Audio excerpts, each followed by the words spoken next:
Welcome back. Welcome to the last heat of this third round. It's the last heat of the day, heat 4. It's a world champ fest. Carissa Moore with 3 world titles, Stephanie Gilmore with 6. Keely Andrew, well, she doesn't have any yet, but she's still dreaming big. She is a rookie on the championship tour. So it can be challenging. You see Stephanie Gilmore right here. This lady have been setting the pace in this entire event. That was crazy surfing right there. We talk about how fluid she is, but she's also very explosive. The spray that went out the back on those maneuvers was a testament to how precise that surfing was. So that's got to be a huge score for her. So picking up right where she left off in round 1, Ronnie, again, that's the high water mark set by Stephanie Gilmore. Just so efficient, the way she uses her lower body. Pay attention to her knees and her legs, the way she kind of shuffles them low to the deck of her board through her turns. Right here, she's extending just a little bit. That's more of a little bit of a layback snap, but you can see, again, she bent that lower knee down to the deck. Talk about flexibility. That looks really sore for someone who doesn't have flexible knees. There's the mix-up right there. So that's Stephanie keeping really a good tone of what this wave's allowing for her to do. So that first 2 snaps, incredible. To surf her way through round 4, she finds herself on the side of the draw of competitors like this woman, Carissa Moore and Steph Gilmore. So she's going to have some real work to do. She's going to make it through to the finals. Let's see if Carissa can match Steph on this ride. Building speed as she hammers down the line, has so much experience at this location, maybe more competitive experience than just about any other woman in the draw. And she goes for an air on the end section, but it looked like a pretty bouncy section of water. So I don't think she had that big explanation mark on this wave to allow the judges to give her a big score. Little cruisy right here. You can see the entire wave feels like she's trying to find that really perfect section where she can do a typical Carissa Moore hammer. This is one of the most powerful women surfers ever to live. She really is. She's got amazing technique, different from Stephanie. Stephanie is a little more languid with her lower body, but with Carissa, she's got a little bit more of a sturdy stance. Tumbling in that quarterfinal has been so mind-boggling to me just because of the way that she's been surfing. So maybe a mental hurdle that she's just got to overcome. And once you break the seal, Ronnie, I think it's going to be fireworks. Well, let's see if she can back up the 9.1 here. Oh, unfortunately going down on that one. But that didn't really offer up that little bit of lip that she's been used to working with. Seem to suit competitors, and even though Carissa, Courtney have the advantage of having spent more time in this lineup than Steph Gilmore, she just looks at home here. Steph are going to finish in 2nd spot in this heat. I think Keely's going to struggle to match it. We'll see what she can do with this wave. She drives off the bottom into this first section. Not a bad turn, caught behind for a moment. Out onto the open face once again, cutting back, drawing that turn out nicely. Chipping away. This is a smaller wave.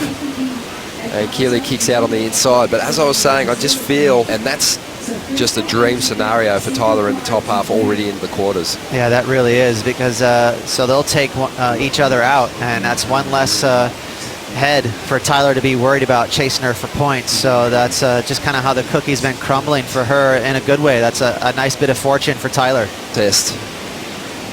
Carissa just seems to ice her out. But here we go. This could be a pretty decent wave for Keely. It's got a nice shape to it. Not one of the bigger waves, but might have that nice steep wall, which this Queenslander loves so much. Just floating her way down the line here, driving off the bottom. And she does let go of a couple of decent turns, but sets the fins free on the last move and can't complete. Here goes Carissa with a shot at taking the lead on this ride. The wave is going to close out, so she goes big and digs in hard. She had to put it all on the line. She didn't ride out. Realizing I didn't do anything, so I got to go for a big old drop wallet, and it just didn't pan out for her. So I think it was an irritating wave, because as she stood up, she's probably thinking, wow, this is a great looking wave. Look how clean it is. So just a little off balance, but right here she's like, wow, I got to keep going. So she extended. Next thing you know, that wave is coming at her. It's closing out. So she's forced to just go for a big old Larry layback, and it didn't pan out for Carissa. So a bit of a bullet dodge there for Stephanie Gilmore.